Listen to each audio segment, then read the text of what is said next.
Hello दोस्तों, स्वागत है एग्जाम ब्रदर्स में। तो कैसे हैं आप लोग।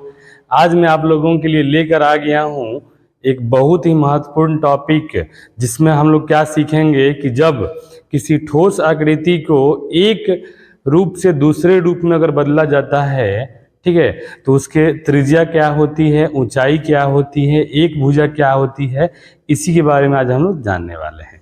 तो आइए शुरू करते हैं बिना किसी देरी के। कॉपी और पेन निकाल लीजिए और आज का हेडिंग दे दीजिए बाबू आप लोग कि एक ठोस आकृति को दूसरे ठोस आकृति में बदलना।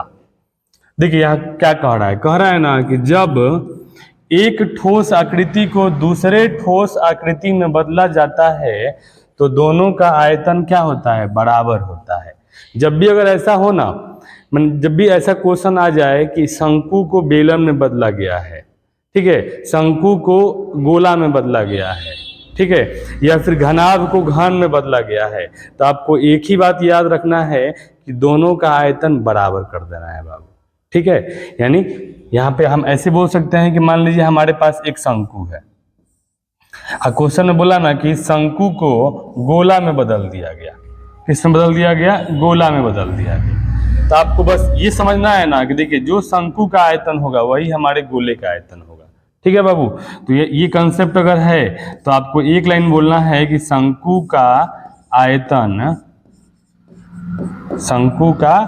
आयतन बराबर गोले का आयतन, गोले का आयतन। क्लियर है? यानी अब आपको क्या करना है कि दोनों का फॉर्मूला लिख देना है बाबू। मान लीजिए शंकु का आयतन क्या होता है? शंकु का आयतन होता है 1/3 पाई आर स्क्वायर एच बराबर गोले की त्रिज्या को आप बड़ा आर मान लीजिएगा। क्या मान लीजिएगा? बड़ा आर, और शंकु की त्रिज्या को छोटा आर, ठीक है बाबू। यानी दोनों का जो मेजरमेंट है ना वो अलग अलग होना चाहिए, ठीक है ना, आपको अलग अलग मानना है।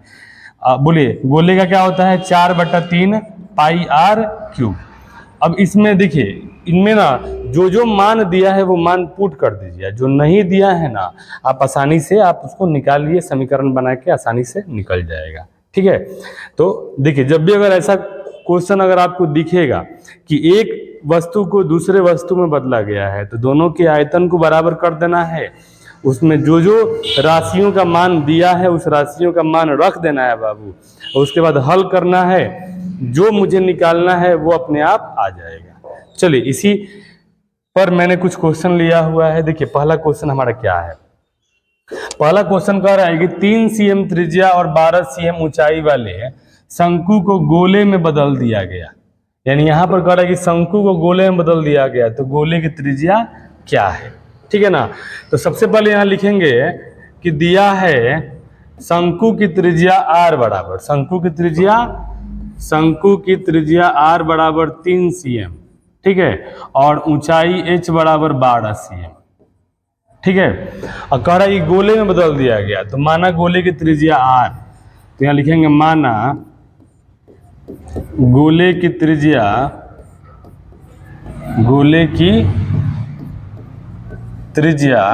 क्या है बाबू? आर, यानी बड़ा आर मान लो, ठीक है ना। जैसे कि मैं आप यहाँ देख सकते हैं फिगर में भी आप ऐसा समझेंगे कि ये हमारा शंकु है, ठीक है, और ये हमारा क्या है बाबू? गोला है, और शंकु को गोला में बदल दिया गया, ठीक है ना। तो शंकु को अगर गोला में बदलेंगे तो जाहिर सी बात है कि शंकु का आयतन गोले के आयतन के क्या होगा? बराबर होगा, ठीक है। और यहाँ शंकु की ऊंचाई दिया है और त्रिज्या दिया है, ये आर का मान और ये एच का मान दिया हुआ है, और इसके त्रिज्या को हमने बड़ा आर मान लिया। क्या मान लिया? बड़ा आर, ठीक है। तो यहाँ लिखेंगे प्रश्न से बोलिए क्या लिखेंगे बाबू? शंकु का आयतन बराबर गोले का आयतन, ठीक है।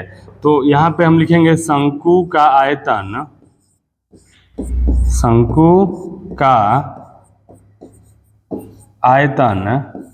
बराबर गोले का आयतन।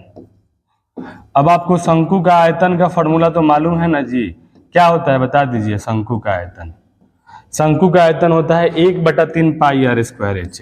ये हमारा हो जाएगा 1/3 पाई, और छोटा आर माने हैं तो छोटा आर स्क्वायर एच बराबर गोले का आयतन बोल दीजिए बाबू। गोले का आयतन होता है 4/3 पाई आर क्यूब, यानी बड़ा आर क्यूब, क्योंकि हमने गोले की त्रिज्या क्या माना है? बड़ा आर माना है, ठीक है, अब यहाँ जो कट रहा है ना उसे काट दीजिए। देखिए यहाँ पे ये 3 से 3 कट गया, पाई से पाई कट गया। ठीक है, तो जो अब बच गया उसको बाबू लिखिए, क्या बचा है बाबू बोलो? तो आर स्क्वायर एच बराबर यहाँ बच गया 4r क्यूब। क्लियर है? अब बोलिए आर का मान क्या दिया है जी? आर का मान दिया है 3, तो 3 का स्क्वायर 3 गुने 3, एच का मान दे दिया 12 बराबर 4r क्यूब। क्लियर है? मुझे निकालना है किसका मान? आर का मान निकालना है बाबू। किसका मान? आर का मान। तो अब देखो यहाँ पे ये 4 कहाँ जाएगा? 4 जाएगा बट्टा के नीचे, तो ये हमारा हो जाएगा 3 गुने 12 और ये 4 आ जाएगा बट्टा के नीचे बराबर क्या हो जाएगा जी? इधर हो जाएगा आर क्यूब। क्या होगा? R cube. बोलिए 4 तिहाई 12, तो ये हमारा हो गया 3 गुने 3। अगर यहाँ से क्यूब हटाएंगे ना तो इधर हमारा हो जाएगा क्यूब रूट। क्या होगा बाबू? Cube root. तो क्यूब रूट और ये हमारा हो जाएगा आर। अब आपको मालूम है कि रूट के अंदर अगर 3 संख्याएं हैं एक जैसी, तो यहाँ पे अगर क्यूब रूट है तो इसमें से एक बाहर निकाल लिया जाता है, तो इसमें से एक 3 बाहर आ जाएगा, तो 3 बराबर क्या हो जाएगा? आर। तो इसलिए आर बराबर बोलिए क्या आ गया? आर बराबर आ गया 3 cm आंसर। और यहाँ बोलेंगे अतः गोले की त्रिज्या आर बराबर 3 cm। गोले की त्रिज्या आर बराबर 3 cm। और ये क्वेश्चन भी आपके एग्जाम के पॉइंट ऑफ व्यू से बहुत इंपॉर्टेंट है बाबू। ये क्वेश्चन अगर आएगा एग्जाम में तो आपको 2 नंबर देकर जाएगा। ठीक है, चलिए वीडियो को पॉज करिए और इसे आप नोट कर लीजिए। चलिए अगले क्वेश्चन पे आते हैं। देखिए अगला क्वेश्चन क्या बोल रहा है। अगला क्वेश्चन हमारा कह रहा है कि 12 cm, 6 cm और 3 cm किनारे वाले घनाभ को घन में बदलने पर घन की एक भुजा ज्ञात करें। यानी यहां पर कह रहा है कि घनाभ को घन में बदलना है। ठीक है ना? आइए बदलते हैं बाबू। सबसे पहले क्या करेंगे? यहां लिखेंगे, बोलिए घनाभ की लंबाई आपका दे दिया है 12 सेंटीमीटर। चौड़ाई बोलो बाबू क्या दिया है? घनाभ की चौड़ाई b बराबर 6 सेंटीमीटर तथा ऊंचाई h बराबर 3 सेंटीमीटर। घन में बदलना है तो यहां लिखेंगे माना घन की एक भुजा, माना घन की एक भुजा बराबर a, यानी छोटा a मान लो भाई। ठीक है ना? यानी घन की भुजा को a मान लेना है। देखिए मैंने आपको अभी बताया कि जब भी एक आकृति को दूसरे आकृति में बदलना है तो दोनों के आयतन को बराबर कर देना है। ठीक है बाबू? यहाँ फिगर में आप देखेंगे तो ये आपका हो गया घनाभ। ये बोलिए क्या हो गया जी? घनाभ हो गया। ठीक है, और इस घनाभ को मुझे घन में बदलना है। किसमें बदलना है जी? घन में बदलना है। ठीक है ना? घन में बदलना है तो दोनों का आयतन क्या होगा? बराबर होगा। दोनों का आयतन बराबर। तो यहाँ लिखेंगे प्रश्न से। कहां से लिखेंगे बाबू? प्रश्न से। क्या लिखेंगे जी? घनाभ का आयतन बराबर घन का आयतन। घनाभ का आयतन बराबर, बोलिए, घन का आयतन, यानी दोनों का आयतन हो जाएगा बराबर। क्लियर है? कब? जब एक ठोस को दूसरे ठोस में बदलेंगे तब। ठीक है, तो बता दीजिए घनाभ का आयतन मैंने आपको बताया है लंबाई गुने चौड़ाई गुने ऊंचाई बराबर घन का आयतन होता है भुजा क्यूब, यानी ए क्यूब। क्या होगा? ए क्यूब। अब देखिए लंबाई चौड़ाई क्या दिया है? लंबाई दिया है 12, चौड़ाई दिया है बाबू क्या? 6 और ऊंचाई दे दिया कितना? 3 बराबर क्या हो जाएगा? ए क्यूब। क्लियर है? अब इसको मुझे सॉल्व करना है। आइए इधर करते हैं सॉल्व। अब देखो 12 को हम लोग क्या लिख सकते हैं जी? 12 को हम लोग लिखेंगे बाबू क्या? 6 मत लिखिए, 12 को आप लिख सकते हैं 2 गुने 2 गुने 3। ठीक है, और 6 को लिखेंगे आप लोग 3 गुने 2 और ये आपका 3 हो जाएगा बराबर हो जाएगा ए क्यूब। ए क्यूब। क्लियर है? अगर यहाँ से क्यूब हटाएंगे तो ये हमारा आ जाएगा क्यूब रूट। इसमें आप देखिए अच्छे से 2 कितनी बार आया है? 2 आया है 3 बार, तो लिखेंगे 2 गुने 2 गुने 2। 3 कितनी बार आया है? 1 2 3, 3 बार आ गया, तो 3 गुने 3 गुने 3। देखिए जब भी अगर यहाँ क्यूब रूट आता है ना तो 3 3 का जोड़ा बैठाते हैं। कितने का? 3 3 का जोड़ा। तो ये हमारा 2 2 का 3 जोड़ा हो गया, 3 3 का जोड़ा हो गया, ठीक है ना। तो इसमें से एक 2 बाहर आ जाएगा, इसमें से एक 2 बाहर आ गया, 2 अगुने इसमें से एक 3 बाहर आ जाएगा बराबर a। तो बोलिए 2/3 6 बराबर हो जाएगा a। तो यहाँ लिखेंगे इसलिए घन की एक भुजा बराबर क्या 6 cm आंसर, क्या 6 cm आंसर, ठीक है ना।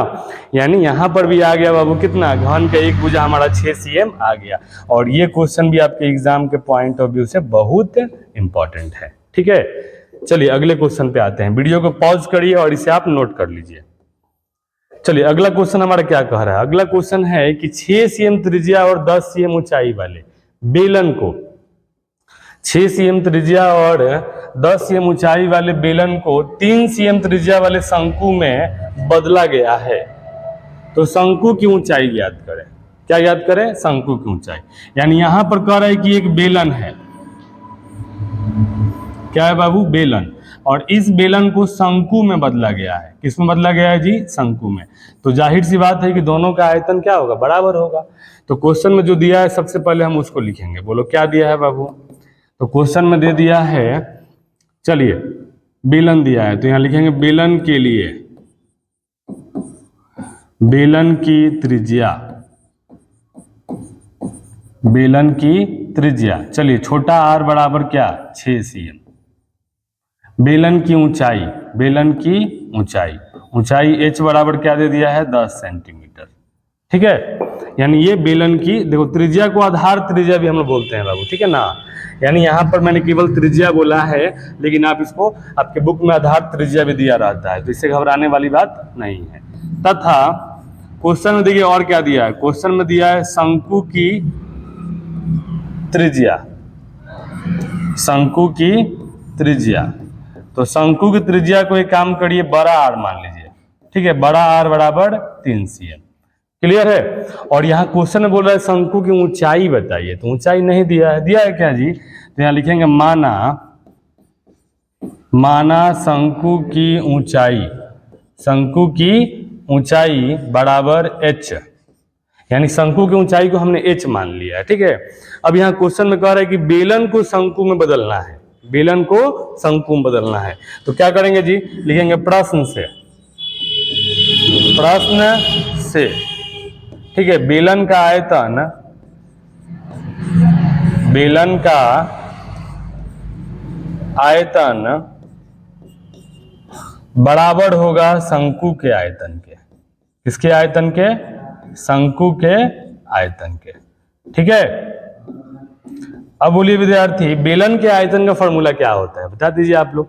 बेलन का आयतन होता है पाई r स्क्वायर h, पाई r स्क्वायर h, और शंकु का आयतन होता है 1/3 पाई r स्क्वायर, सॉरी यहाँ पे r मुझे बड़ा लेना है, ठीक है ना। ये आपका पाई बड़ा r स्क्वायर इंटू बड़ा h, इसका आप लोग ध्यान रखिएगा, ठीक है ना, कि कौन कौन बड़ा है कौन कौन छोटा है। देखिए तो आप यहाँ देख सकते हैं पाई से पाई कट गया, कट गया ना बाबू।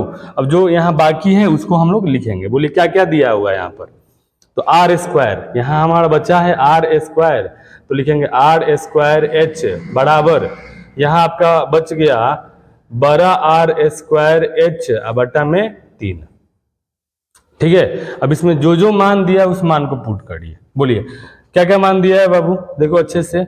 इसमें आपका मान दे दिया है छोटा r, छोटा r का मान कितना है 6, तो 6 का स्क्वायर 6 गुने 6, h का मान दे दिया है 10 बराबर, ये बड़ा r का मान कितना दे दिया 3, तो ये स्क्वायर है तो 3 गुने 3, h का मान नहीं मालूम है, मालूम है क्या जी, नहीं मालूम है, अब बटा में 3, ठीक है।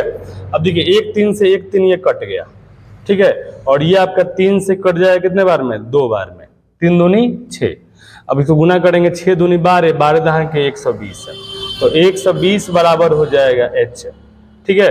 तो यहाँ लिखेंगे इसलिए h बराबर 120 सेंटीमीटर, 120 सेंटीमीटर हमारा क्या हो जाएगा, आंसर हो जाएगा बाबू, ठीक है।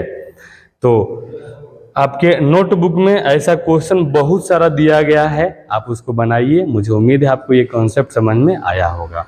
चैनल पे नए हैं तो चैनल को सब्सक्राइब करें और इसे अपने दोस्तों में शेयर करें। थैंक यू, धन्यवाद।